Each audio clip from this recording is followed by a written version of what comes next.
Yeah, I think if you can, one of the big things that we work in cognitive behavioral sciences is helping people get at cause for the results rather than being at effect. And so, some people listening might say, well, you know, it's unconscious, so who cares? And other people will be saying, well, that's controlling my communication, my behavior, my results, and I don't see the world, I see myself. So I better get clear about what's creating that. And if whatever is not working, then I better go inside and make changes so that it does work for me, and and improve my performance and results in life. So yeah, it's all about where are you on that scale? Are you at cause? Are you taking responsibility, or are you at effect and blaming life and people and situations and circumstances? And yeah, that's the two sides of the coin. FC2O. From chaos to order. From chaos to order. Here we go. From chaos to order. From chaos to order. FC2O.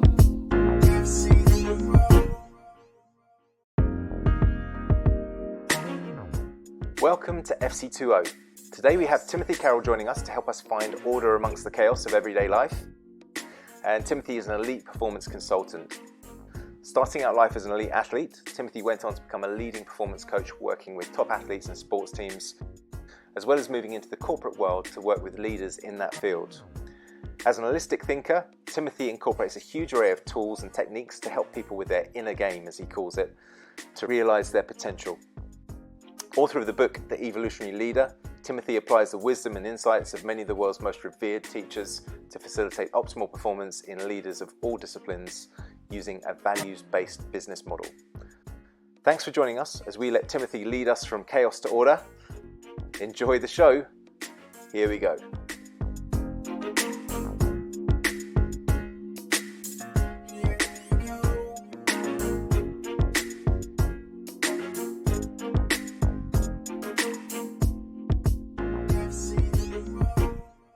Well, welcome to another edition of FC2O with me, Matt Wallden, and my guest today, Timothy Carroll. So, Timothy, how are you doing? I'm great, mate. Excellent to be here. Excellent. Well, thank you for coming on. It's I've wanted to interview you for a little while because obviously we've known each other for a while and worked together for a long time, and so it's great to be able to share some of our shared experiences, but also to understand more about your background and how you got to where you're at. So, I really wanted to start out by asking you, because obviously I'm aware that you're quite an elite barefoot water skier as a kid, but tell me a bit more about your childhood and how you got into that barefoot water skiing. Mate, that was a lifetime ago. So my father, he was one of the founders of the New Zealand Barefoot Water Ski Club, and Right. yes, quite an interesting sport. So back in the 70s, he founded that with four other individuals, and I was really bought into the sport and learned to water ski when I was like 8. To barefoot ski when I was, in my 10, 11, around that age. Wow. And then, from there, it went basically from strength to strength. Yeah. Okay. And so, how much were you doing it? Were you out like once a week, or were you out less than that, or more than that? How did you get to the point where you were sort of at that elite level? Yeah, so I was pretty hungry at a young age. I was competing against a couple of other guys as a junior, and we really started to accelerate our skills, and so at a young age I was competing hard, and then we graduated straight into the men's division, and started all over again, started at the bottom, right, and we're hungry to make our way to the top. But at the age of 16, I was picked as a reserve to go to South Africa. And so that was I would say was a life-changing experience for me to go to South Africa and be part of a New Zealand team, even if as I was on the bench. It was an amazing experience, and that just got me super hungry. And so the amount of training that goes in it, it's a lot of hours on the water, obviously. You get quite wrinkly feet. Yeah, yeah. Yeah, Yeah, so you get conditioned and, yeah, like anything, as you know, the way you use your body, it gets conditioned, and yeah. so, yeah, so it was a great thing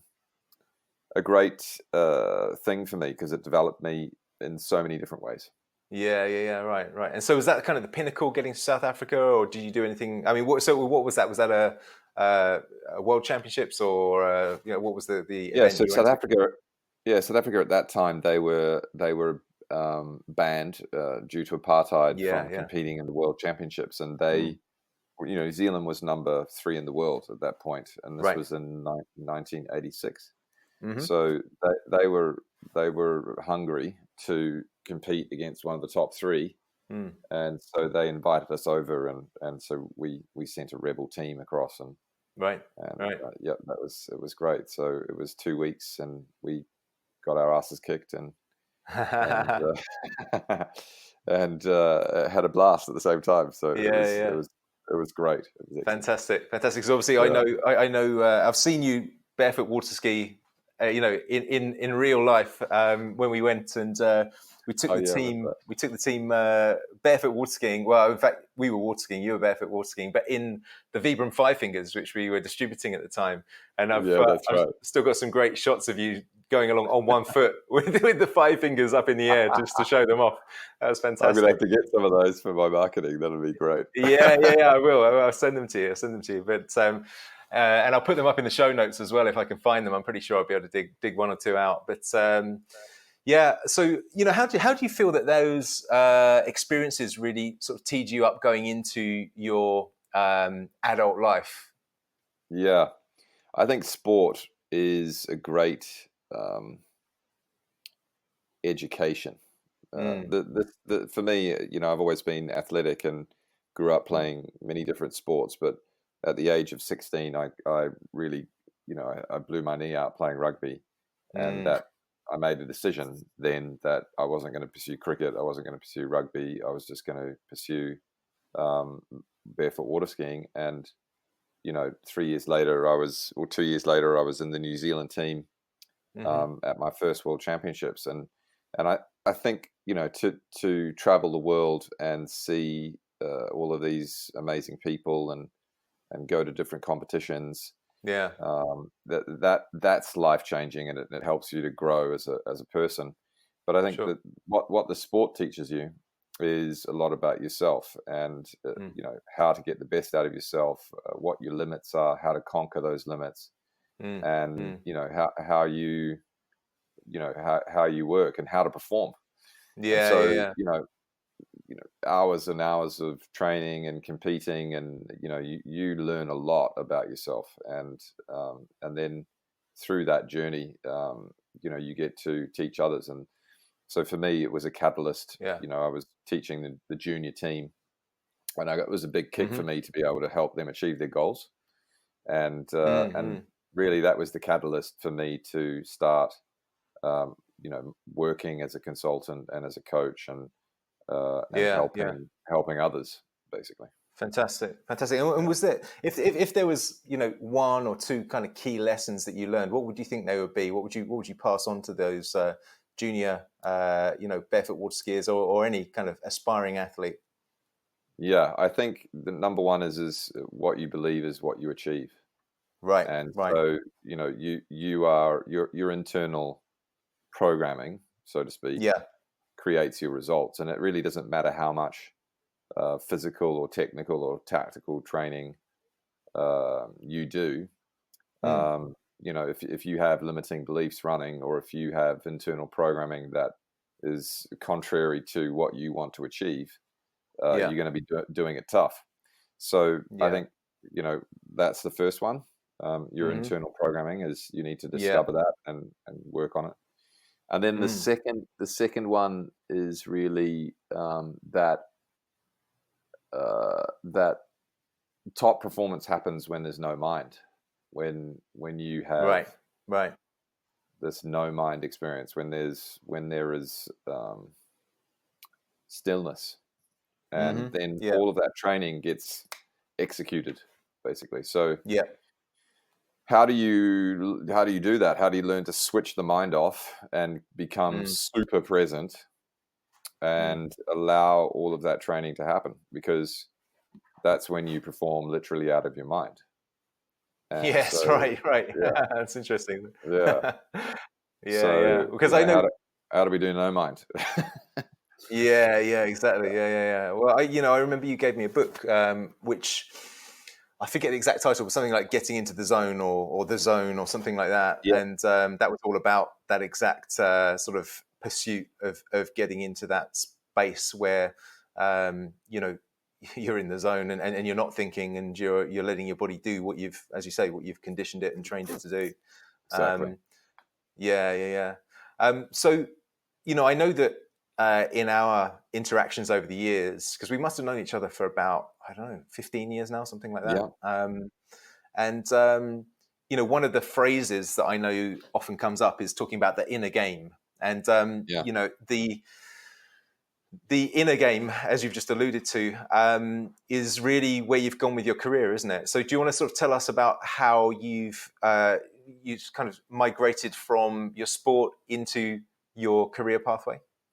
Sure.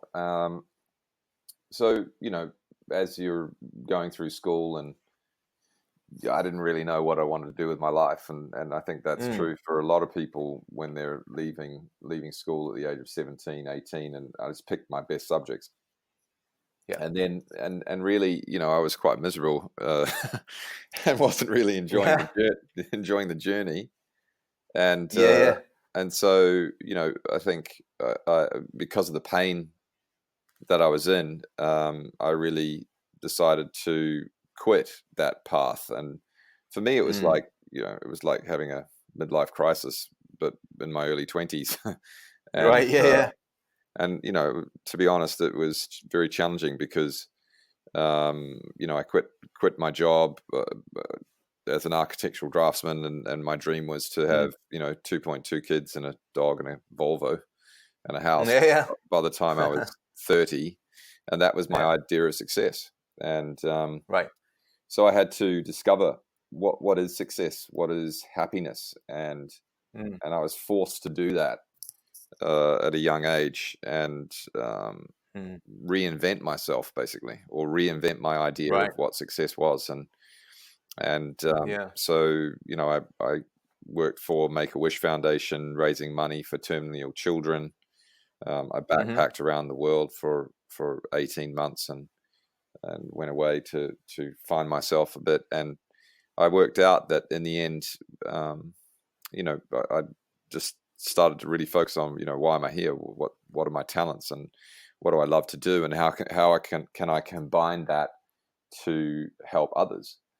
And so I went back to, well, I really loved to help people achieve their goals. I really loved sport. I really loved coaching, and just dived into that. And I ended up working for Australia's #1 personal development company, who brought over Tony Robbins and Dr. Deepak Chopra and Stephen Covey and all of these amazing authors and lecturers. And over that 3-year period, was exposed to some of these great men and women, and really found out that, hey, this is what I want to do. And my philosophy was, if you want to be the best, go and hang out with the best. And definitely. So that's what I did, and then dived into cognitive behavioral sciences and learning that. And I think, Tony Robbins, back in 1998, 99, when I was in Sydney, was doing really well, and I attended his Unleash the Power Within training, and in the 3 days that I was in the audience, we were promoting him as a company, but I was there in the audience to experience it. And in those 3 days, I had more personal change than I had in several months of working with a sports psychologist. So I thought, well, I'm not going to do sports psychology. I'm going to learn what this guy's learned. So I turned to Yes, cognitive good. behavioral sciences, and that's and self-actualizing psychology, and took that path basically. Right, right, yeah, wow. Because I've always wondered what it's like for elite sports people who are so focused on a given target, to either achieve that target and then kind of go, what's next, or to actually feel that their body can't achieve the target, or it's reached a point where it can't go on. I've always thought that's got to be a tremendous psychological impact because of the sheer amount of energy and time that goes into forging that identity, and the single-mindedness that has to be involved in that level of accomplishment. So, what was your? Did you looking back on it, did you feel like, with retrospect, you went into a sort of period of depression of some sort? So I think at that point when it was over, um, yeah, I knew it was over, and it was ended for me by an injury, and um, Right, right. pretty much at coming to the peak of my career. At that point, I've been competing for 16 years, and um, Yeah, so I think I had more of a down and a low time when my bubble burst around my idea of success in the early 90s. And at that point, right. I went through this crisis, and I actually went and saw a psychologist, a professor at the University of Mm, Auckland, and worked on myself, to get support to reinvent you know my identity basically. And yeah, yeah, yeah, yeah. took a 2-year break from competing, but when it was over, it was kind of obvious, and I had a purpose, and I was working for the company in Australia, the personal development company, facilitating Mm, and promoting, and training with these wonderful men and women, and so I really had a purpose, yeah. and that my career Mm, was on, and after the water skiing ended, it kind of naturally moved into me starting my own business, and and right. it kind of facilitated the ending of my water skiing career, facilitated the beginning of my career, uh, being self Yeah. So the classic kind of yeah one door closes and another one yeah opens type thing. self-employed Yeah, yeah, career, by yeah, the way. yeah, So yeah, yeah. yeah. So that Awesome, that was awesome, fantastic. It reminds me a little bit of. go for it. Sorry, I interrupt you.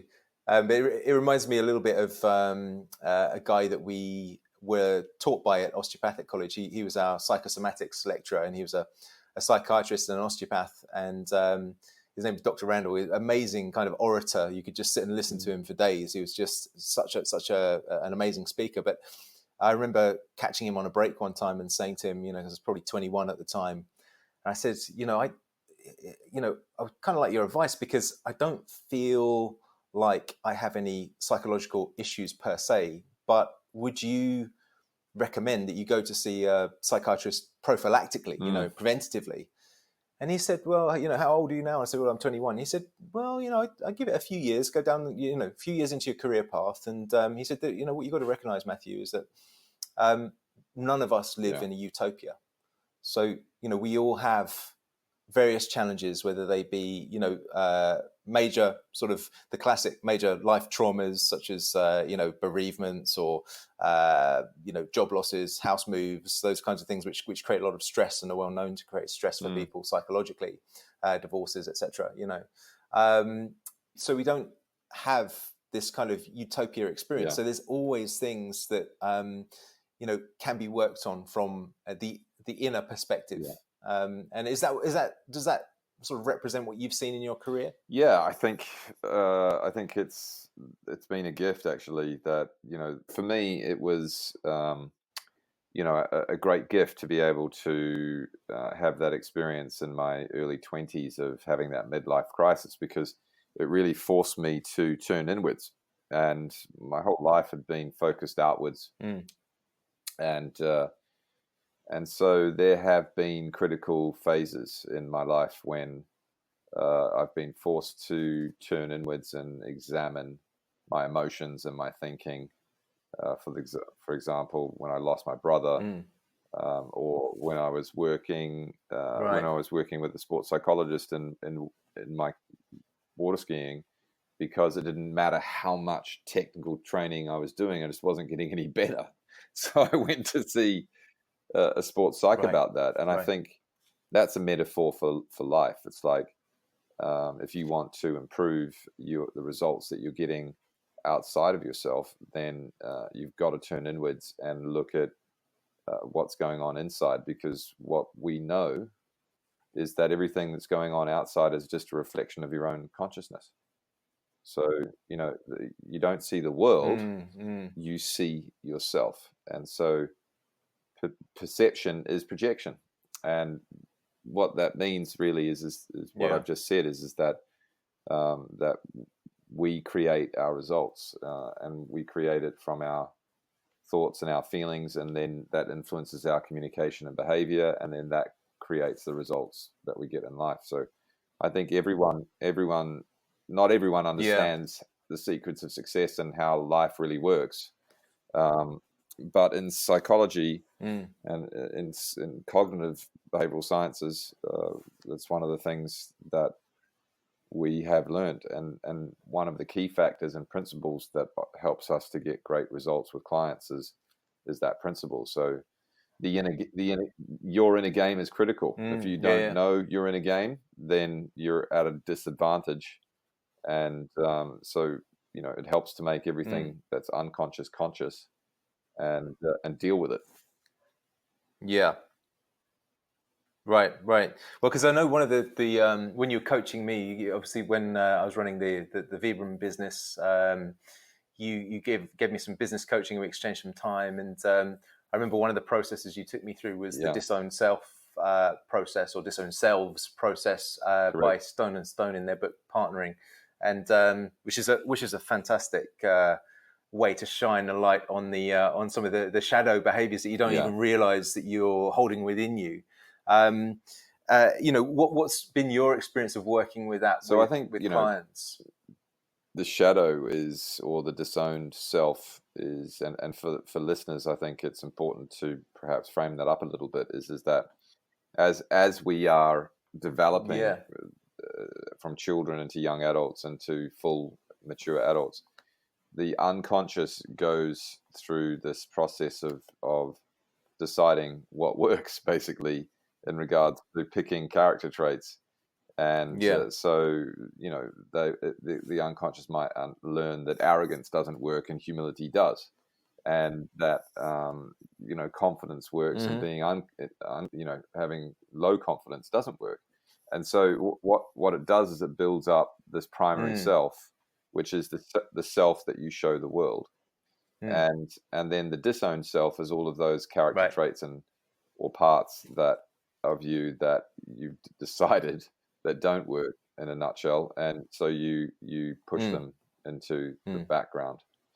And what happens is that your unconscious or subconscious mind is wanting to become whole, and so it works unconsciously towards becoming whole and healthy and healed and happy and complete, and so it attracts people, situations, and circumstances to reflect to reflect back to you your disowned selves, and those.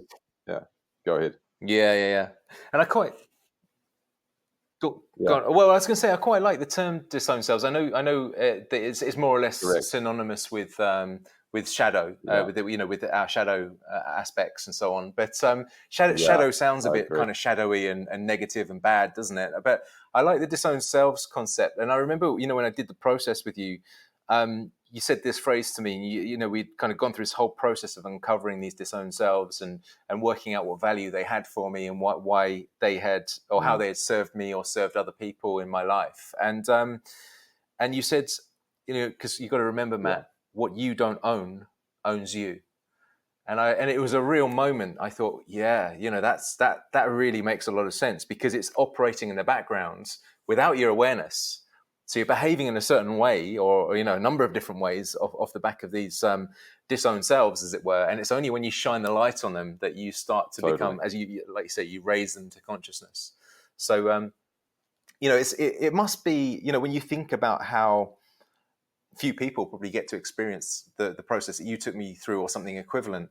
These are things that are really sort of holding people back in life, aren't they? I mean, they must be really compromising the life experience for many people. Yeah, they're so deep in the unconscious that we're not even aware of it. And I remember working in Sweden as a mental coach for the Swedish Golf Federation.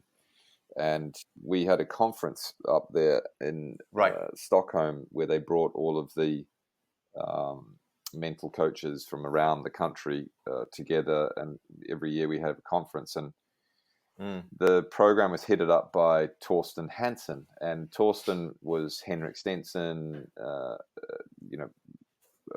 major winner, and one of the best golfers on the planet.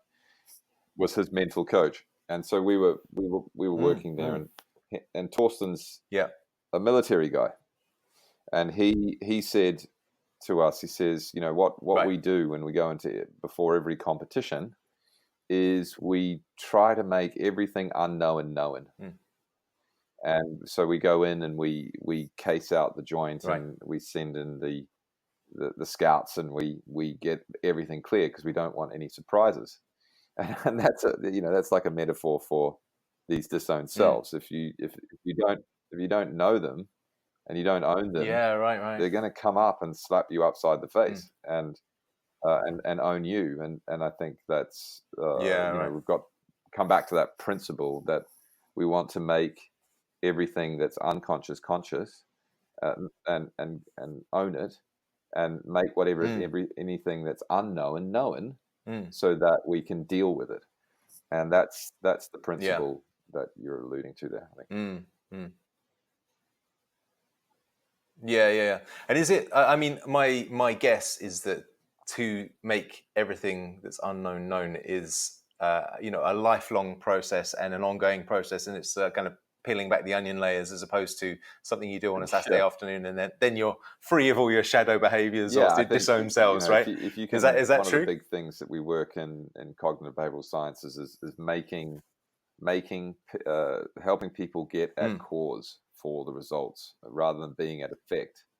And so, some people listening might say, well, it's unconscious, so who cares? What the fuck?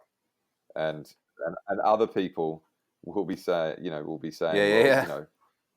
well, that's controlling my communication, my behavior, my results, and I don't see the world, I see myself. So I better get clear about what's creating that. And if whatever's not working, then I better go inside and make changes so that it does work for me, and improve my performance and results in life. So it's all about where are you on that scale? Are you at cause? Are you taking responsibility, or are you at effect and blaming life and people and situations and circumstances? Right. And that's the two sides of the flip side of the coin, basically. Right. It's interesting. One of the recent podcasts I did was with a guy who's a specialist in pain neuroscience and persistent pain, and he was explaining that when if a patient comes into you and the language that they're using has elements of blame in it, then it's like a little red flag to say, just be cautious with this client. They may need to have professional psychological support.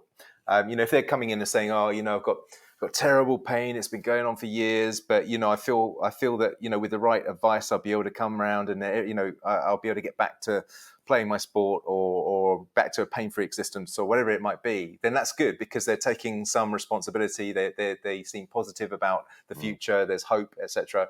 But when people come in and say, oh, I can't believe what happened at work, this person ran over my foot and fractured it in 5 places, and I'm going to sue them, and I'm not sure it's ever going to get better, and I blame the company for not providing me with the right insurance at the right time.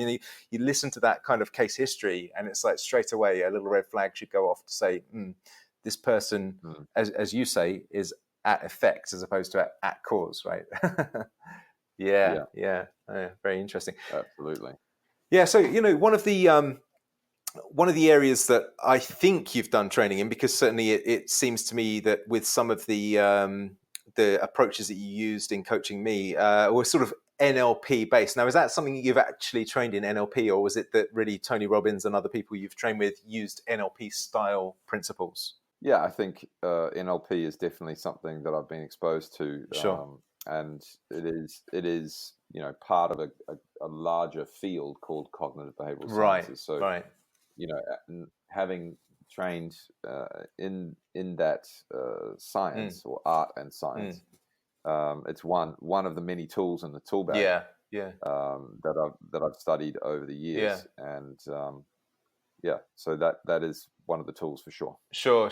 Because one of the things that we teach in the check system is we teach something called zone exercises, where we give people exercise, and the idea of a zone exercise is that it's working in rather than working out. And so the idea is that you're building energy, you're calming the nervous system, you're relaxing the person's physiology as opposed to sort of increasing their stress, but you're kind of pumping the system gently, relaxing them, moving them.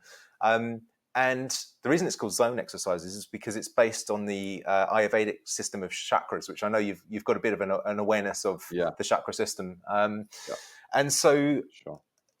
but of course, the moment you mention chakra, and this is why we call them zones, actually, of course, it can turn people off. Some people, especially those perhaps with a more scientific background, might go, chakras are poppycock kind of thing. And so. But what I explain when I'm teaching about the zone exercises is that whether you want to acknowledge, because there's a lot of research actually into chakras and energy fields and so on. So it's certainly not if you look into the science behind it, there is plenty of science to support it. But nevertheless, it's not mainstream science, and so there will be resistance to those kinds of concepts. And what I explain to the students when I'm teaching them about the zone exercises is that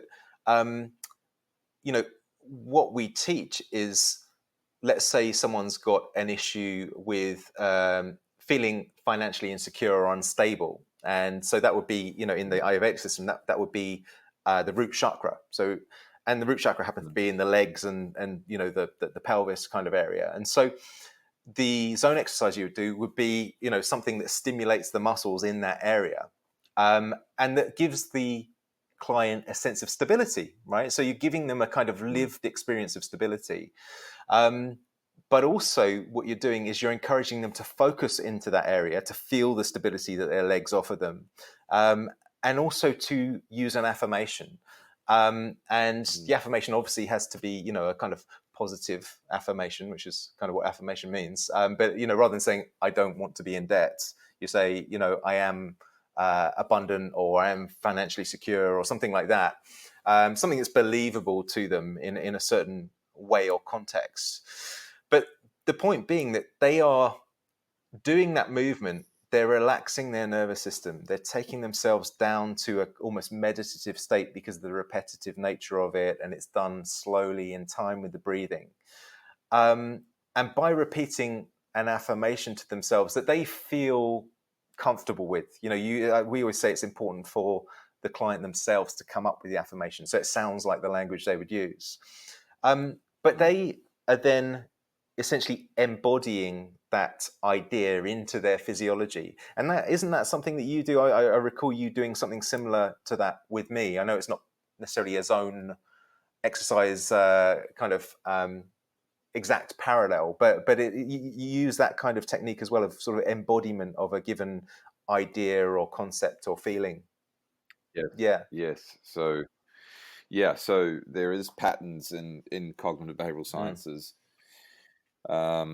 and these patterns are designed to create neurological change, Right. and one of the patterns is called the mind to muscle pattern. And so there's it's well known that there is this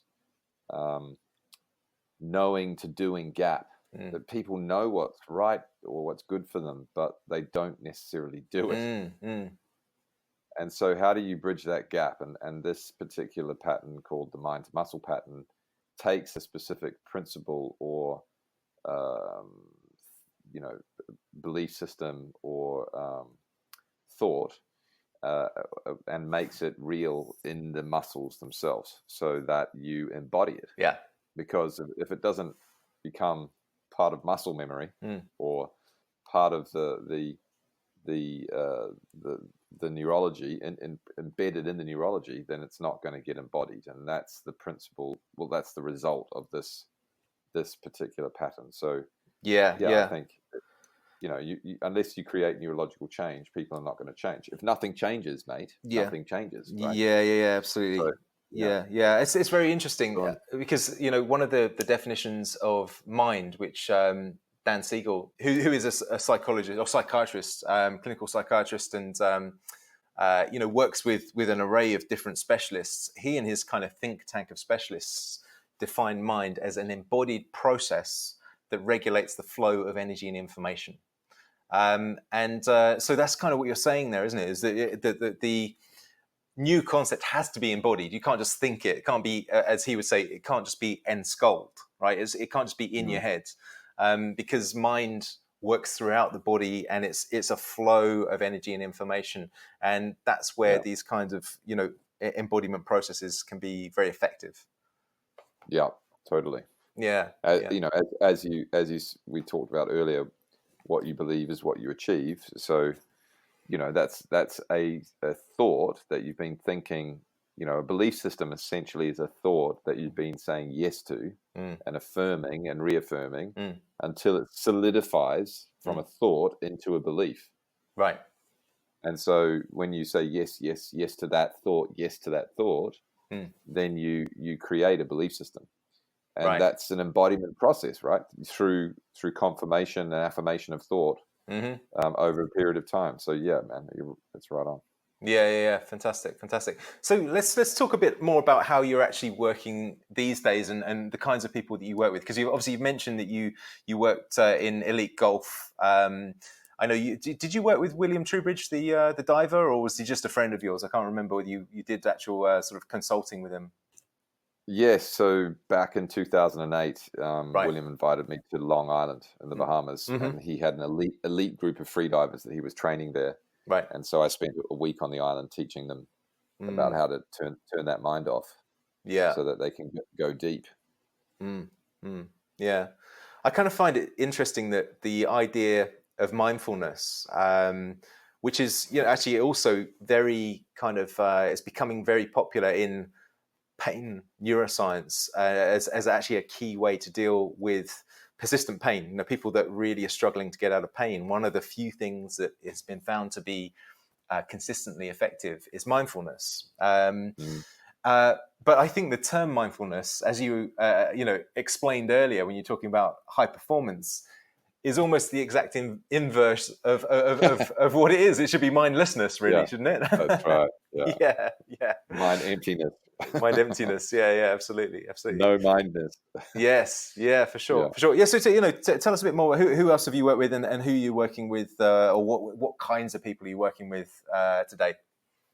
So who I've worked with, I think my career now has nearly spanned 20 years. God, it's amazing where the time has gone, and over that time, I've worked with hundreds of individuals, helping them with breakthroughs through to moving into elite sport and elite sporting teams, and then into the corporate world and startup world. So from corporate leaders running countries, for example, Schneider Electric is a big client of mine, and I'm currently working with them in the Nordic region. Right. And we also have a contract to work with the Bahamas Olympic Committee, teaching their coaches about the mental game, which is something they're not strong on, and they want to improve that. Through to athletes like a Swedish equestrian rider who is aiming for the Olympics coming up. It's all good, and it crosses. So business can gain a lot from learning from professional athletes, and those athletes can also gain a lot from learning from professional business leaders, and you know, because I work with both of them, you know, there's a lot of cross collaboration there in coaching those people or training them or consulting them. So. Yeah. Have you got any particular standout cases where, you know, you kind of look back and think that was just an amazing turnaround, or you know, we really achieved what that person wanted to achieve, or more than that person wanted to achieve? Can you think of any examples that you'd point to? Yeah, for sure. You know, there was early on, you know, when there was a lady who came to me who just hated flying, right? And so she hadn't been to see her son in Spain, and he was living in Spain, and she was living in Sweden at the time, and so she came, and she had this terrible phobia of flying, and we spent like a couple of sessions, and in 2 hours we completely blew out her phobia. Wow! And she was like, "Right, I'm going to go test this," because we tested it.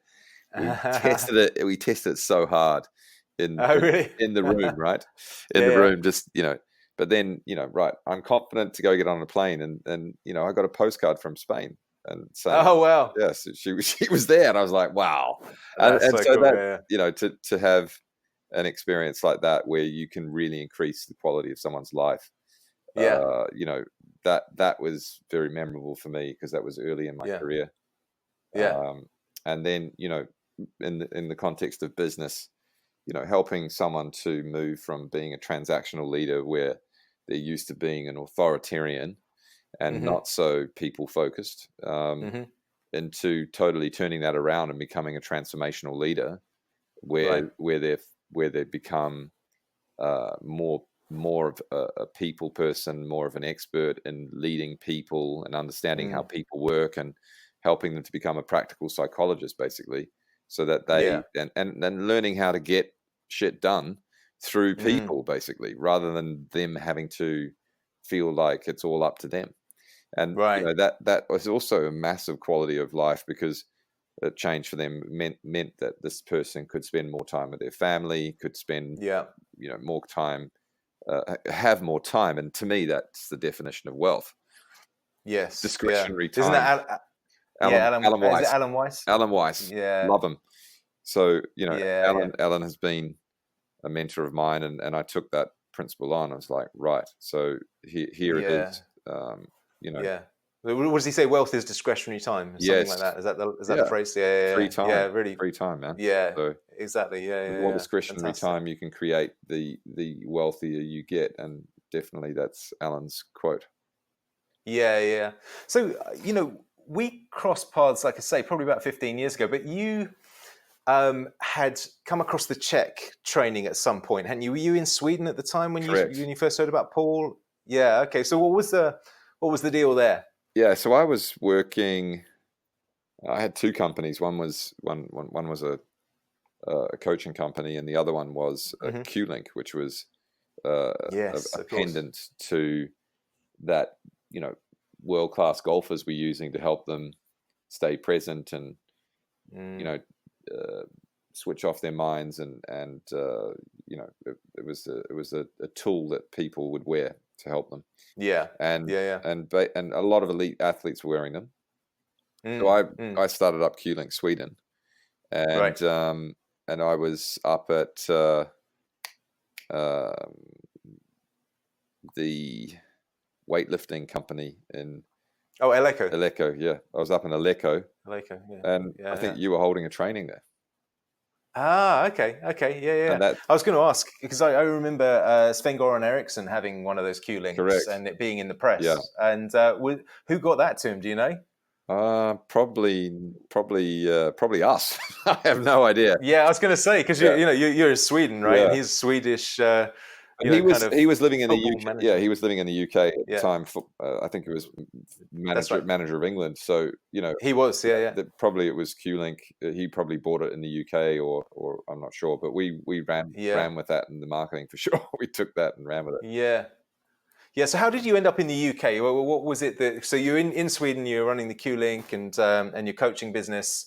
Obviously, we crossed paths at Eleco, and you became aware of Paul Check's work. Correct. Then you ended up in England. How did that happen? Yeah, so that was a paradigm shift that I went through in my life. You could say one chapter ended and another chapter started. And it was after doing some serious work on myself. I had created relationships in my life that weren't working. And I got to the end of that and I said, I'm done with this. So I, at that point, went into a week-long workshop in Holland and worked deeply on my inner game. And how long? 2 weeks later, I met my wife. Wow, amazing. Amazing. So you created the inner shift and the outer shift occurred. That's right. And so 10 years later, we're happily married, and fantastic. I moved to the UK, and then 5 years later we moved to the Bahamas. So I've been living in the Bahamas for 5 years. And is it 5 years now? Wow, that's incredible. But it just so happened that you moved to your wife's house, which was within a mile or two of where I was working. That was just bizarre, wasn't it? Like it was. So I moved to the UK. I had no idea, and I thought, I need to find Matt for some reason. So I'm in Dorking. Yeah. And I look you up, and you're in Dorking, and I'm like, what the fuck? And I just couldn't believe it. Yeah. So sometimes life has interesting creation like that. Twists and turns. Exactly. And then obviously, so we've worked together on a number of different clients. And so tell me a bit more about the value that you see in that kind of interaction between what I do and what you do. Yeah, so what we do together, the collaboration between you and I, is when working with executives at the top level, or founders and startups. We are deeply assessing the person before creating a development plan for them, and part of that, I really believe strongly in this is that the health of that person affects their performance. And I've worked with you for years. You've been my personal health consultant for years, and so through that I've learned a lot about myself and my health, and what how to get the best out of myself physically. And so we use your services obviously to assess their health, and make sure that we bring that to their awareness, and this is what's going on that you may not be aware of. You might have these symptoms, but here's the causes of those symptoms, and then we add that into the development plan for them to take responsibility for that and bring it into balance. So one of the things I think that is fairly unique about the Check approach, which is obviously how I practice, is that it assesses physiological load or the overall physiological stress on the system. And to me, where our work fits really neatly is that people kind of need a bit of space and a bit of energy to be able to make transformations. And when their body, it's the idea is, does your cup runneth over? Because if you've got too much to do, too much on, you don't have the energy and the time, how do you fit in the space to make the changes and do the work? Because a lot of your work is quite in depth, isn't it? People have questionnaires to fill in, and they have homework to do, and various drills to work through, and so on, and to contemplate. And I think when people are so tired that they don't have the energy for that, then they can get caught, can't they? And so the thing is that if we can work to unload the system by just tweaking the diet, just getting a bit more sunlight, getting a bit more sleep, whatever it might be, working with nutrition and lifestyle factors, then that gives them a bit more space to work on, as you say, the inner game, and the energy to sort of follow through on it. Have you noticed if there's have you had people that have kind of had a bit of a shift by transforming the way that they live in terms of diet and lifestyle, that kind of Totally. thing? So one of the biggest challenges that we have with executives in the corporate world, or founders of startups, is their well-being. And founders and startups fail because leaders fail to take care of their well-being. And if the leader is well-being is compromised, then the company is compromised. And so and that doesn't matter if you're running a country for a multinational, or if you're starting up your own business and 1 year into it. So your health and well-being has to become number one. And so stress, the impact of negative stress on the system, and I've seen it all, from people being burnt out and hitting the wall in the hospital to people with different conditions, health conditions brought on by stress over many years. So you've got to help those leaders to take responsibility for their health and their well-being, and that's the key, I think, to on the physical side, because the way that we work is working physically, mentally, technically, tactically, and socially, like working with a professional athlete. There's no difference in working with a professional leader compared to working with a professional athlete. It's all about performance, and so the physical side is super important. Because one of the things that attracted me into the Czech system, because of course I trained as an osteopath and a naturopath originally, and I love the training and I love working in that way. But when I saw Paul Chek speak, what really struck me straight away is that what the Czech system really does is it gives the client the tools to get themselves better, as opposed to it being that they become dependent on you as their therapist or their treatment provider. And so, again, you're kind of working at cause rather than at effect. You're getting right to the core of it and preventing health challenges, as opposed to waiting for someone to break down and then trying to fix them up. So it just strikes me that that's very kind of congruent with the way that you're working, and that's why it gels so nicely together. It is. I think you're right there, mate. It's about we say it in a similar way, coaching yourself out of a job. So exactly. You're not creating a dependent relationship. You're creating an independent relationship where you're empowering the person, and so the work that you're going to do with that person has a beginning, a middle, and an end. And at that time, you set them free to go off and be an example of what they've learned and created, and then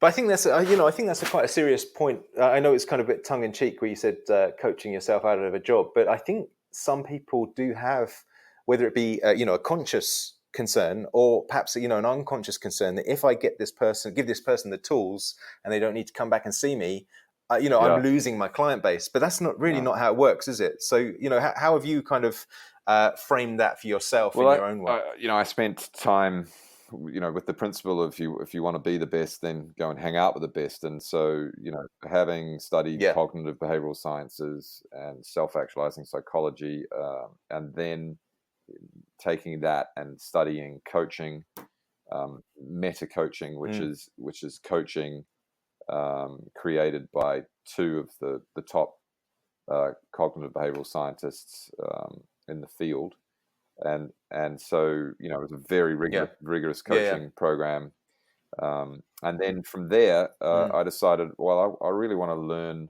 more about consulting. So I looked up Alan Weiss and studied value-based fees, and switched my business model from an hourly rate and a daily rate to a value-based rate. And Yeah, this is fascinating. Yeah, go on, tell us more about that. Yeah. And so that was a paradigm shift in my business, because I doubled my income in that first year. And Right. and the principle around it is it's all about ethics, because as a consultant, if you are charging an hourly rate, then you're really everything is designed to charge more hours.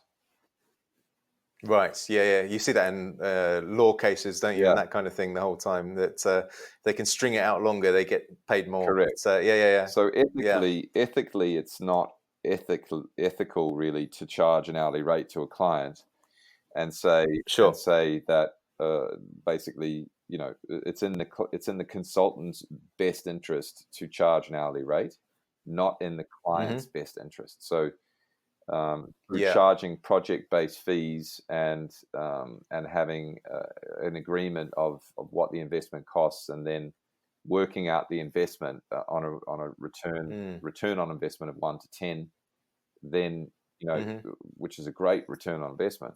You're basically coming to an agreement with your client that this is a fair win-win, and it's ethical. And then you work as a consultant based on hitting the objectives, hitting the targets with that client as quickly as you can, so that they get a great return on investment, and they don't have to worry about hours or counting hours. It's all becomes focused on how do we hit these goals, and basically I work with a client until those goals are hit, and we have measures that we create together to tick those goals off. And that's a win-win-win for everyone. And then basically it's the responsibility of the consultant to then hit those objectives which you agree on together, and the measures which measure how we'll know that the objectives have been achieved. And the faster those objectives are achieved, the better it is for everyone. And so it's an ethical way of working with clients, and the client doesn't ever have to come and say, or the client doesn't have to pay more hours, and everything's out. There's no hours being counted. Basically, let's can be budgeted for, etc. That's fantastic. I think, and also, it puts the onus on you a fair bit, doesn't it? I mean, it means that you can't be Billy bullshit. You've got to actually, be confident that you can deliver. That's correct. And so, how did you feel going into that way of working? Because I imagine I would be a bit nervous going into that. But did you feel confident going straight in, or did you, did you hit any challenges as you went into that way of working? Yeah, I think, failure is a good way to learn, and but when you're being walked through it with a mentor who essentially created that system and has been working in that way for 20, 30 years, and has written the book on the subject, then it supports you in getting the skills and feeling more confident, and understanding the principles and the theory around it. So there was challenges and teething pains at the start, but now I'm quite confident, actually. Fantastic. So other than the value-based fees, are there any other kind of ways that you would delineate yourself from the sort of standard performance coach? Is there do you have techniques or an array of different skills that are somewhat different? So I think first and foremost, I would call myself more of a consultant nowadays, and then have in there the tools of training, having been trained as a trainer's trainer.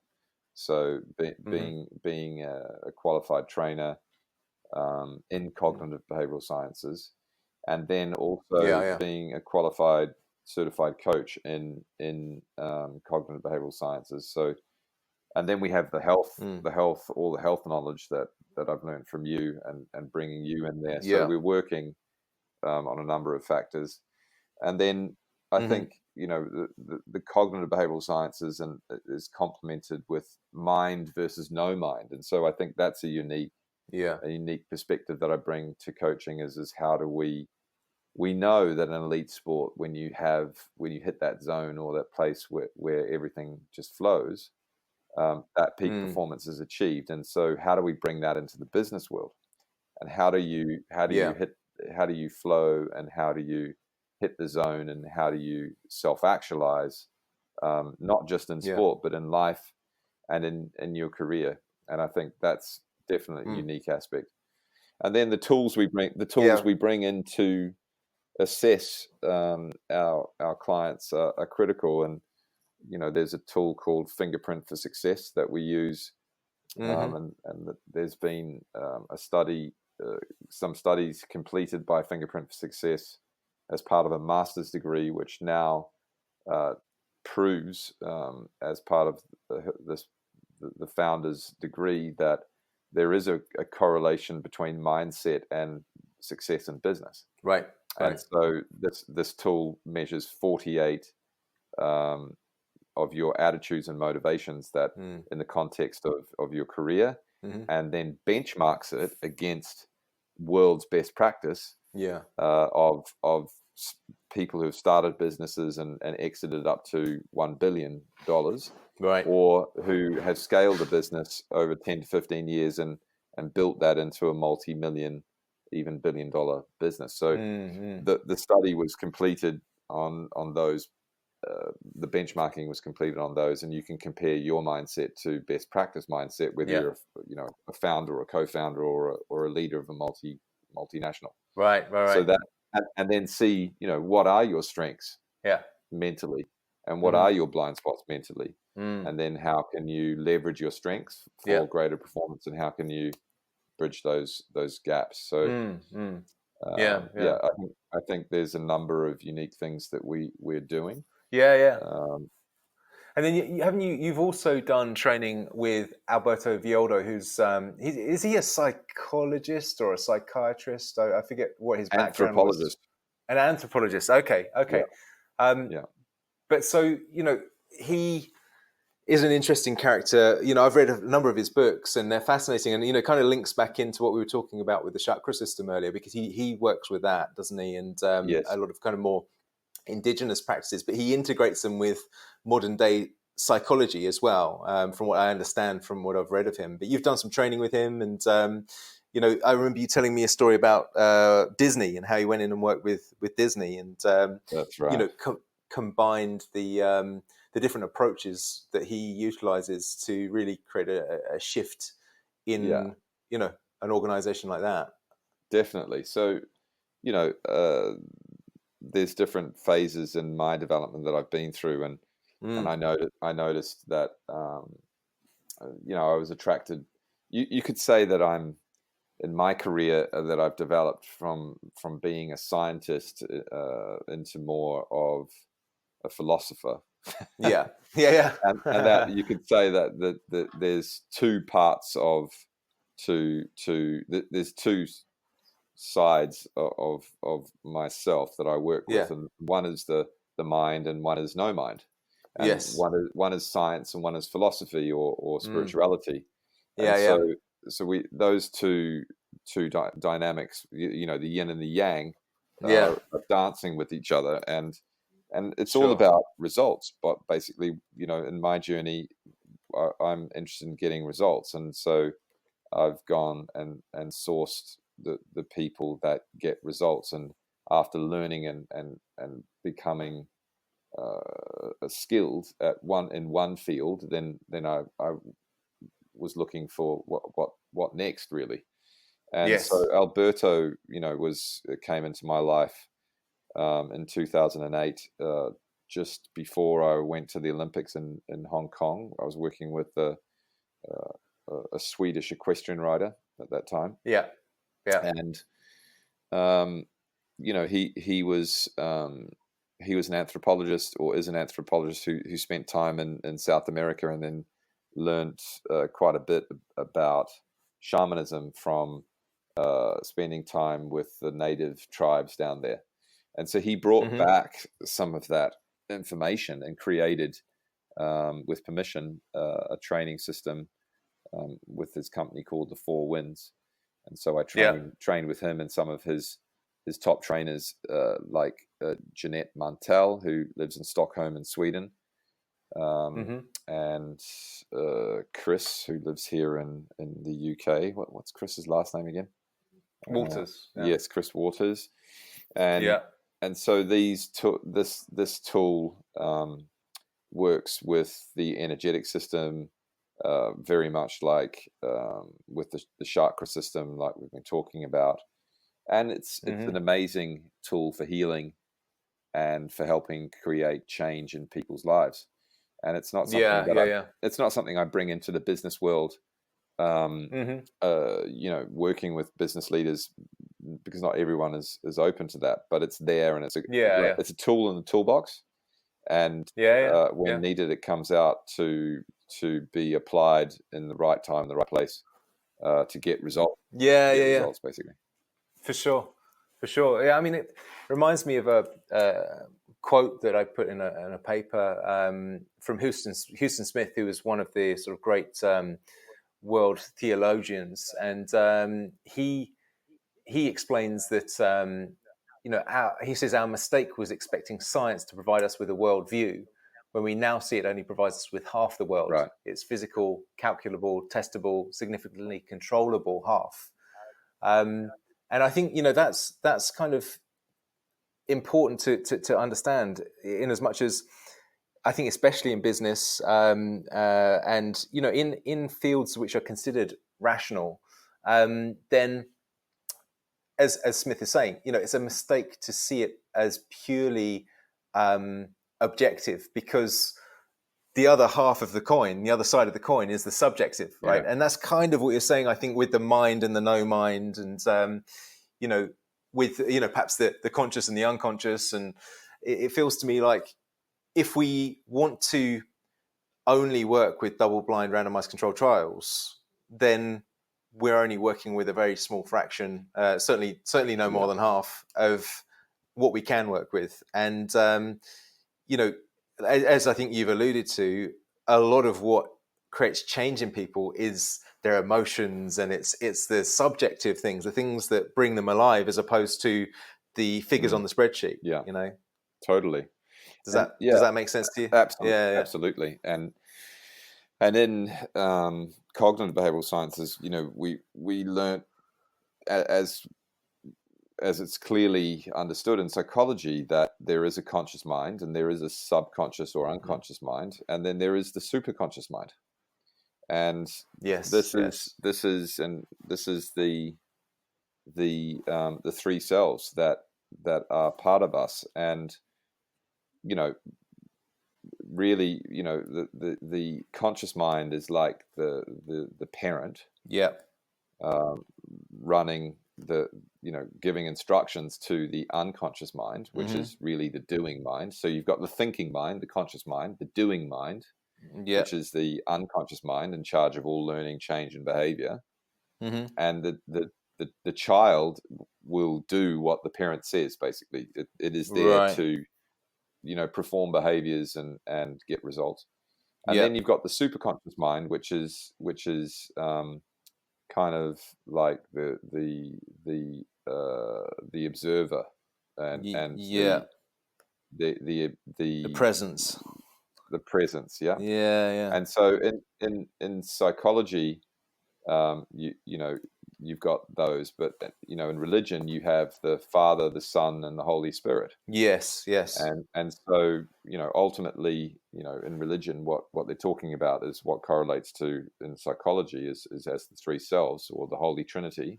In religion. So I'm just being straight up with you guys, with you right here, that we have these three selves, and the relationship between the three will determine a lot about the results that you get in your life. And so we work with the whole self, and there's no buts or qualms about it, that these three selves exist, and we do our best to work with the whole self, not just the individual conscious or subconscious. Right. And so that sounds, I mean, I've not fully studied transactional analysis, but that is essentially the transactional analysis model. I take it, is it, or is it slightly different?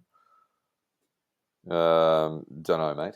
Yeah, no, that's all right. That's all right. Yeah. Well, no. So the transactional analysis model is is the idea that you've got the parent, the child, and then the adult, right? And so the adult is the one that kind of takes the responsibility. The parent is the one, as you say, making the rules, and the child is at the parent's command. And one of the things that I've written about in some of my papers and talked about is the notion that the medical system is very much based on a parent-child relationship. So you've got the doctor or the surgeon or the specialist who's the parent, and the patient who's the child. And so I make the point, if we want people to behave like adults, then we better not talk to them like children, right? Otherwise they're going to behave like children, right? I mean, that's if you tell people what to do and you kind of instruct them as opposed to coaching them, then that's right. You're going to dig yourself or dig them into a hole. And so then if you look at that motif, because it's the same kind of motif that obviously you're using with your conscious, unconscious, and superconscious, and what you see is that the whole of society, particularly a society like the UK or the European societies that have for a couple of thousand years had a Christian belief system underpinning it, and so essentially a monotheistic motif again, or belief structure. Mm-hmm. And so what that does is it puts the parent into the sky, as you just said, the father, right? God's the father. He's in the sky. He's outside of you. He's someone else. He's got power over you, and he tells you what to do. He's got his 10 commandments, right? But the problem is that if that's the underlying motif that is playing in people's unconscious, then that's how they tend to behave in their lives. And so they behave in a disempowered way. They don't believe that they can make change. I feel that that's a really kind of key aspect of this blockage that people have between knowing and doing, as you alluded to earlier. Yeah. Excellent, mate. Excellent. Yeah. Very fantastic. Well, look, I know it's getting late at night, and I know that you're busy moving house. So thank you for taking the time out to do the interview with me. Really, really appreciate that. So I'm going to let you go to bed. But before you do that, I want you to just let people know where they can find out more about you. Because one thing we didn't mention is your book. Do you want to mention the book briefly? Oh, yes, sure. So The Evolutionary Leader, 5 Steps to Dramatically Develop People and Performance. That's on Amazon. And you can find it there. And of course, I'm personally on LinkedIn and Timothy Carroll. And then, of course, we have our website, which is carrollconsultancy.com. And a newsletter that goes out every Thursday called Timothy's Thought for Thursday, which you can sign up on when you join the website. When you see that on the website. So we're there, and it'd be lovely to see you. Yeah, brilliant. I put all these links on the show notes so people will be able to access them if they want to find out more. So that's at mattwallden.com. Yeah. You'll see the podcast tab and the show notes tab there. So just if you want to get a direct link to those, then and all the spelling's correct, then it will be there on the website. But Timothy, thank you so much for your time.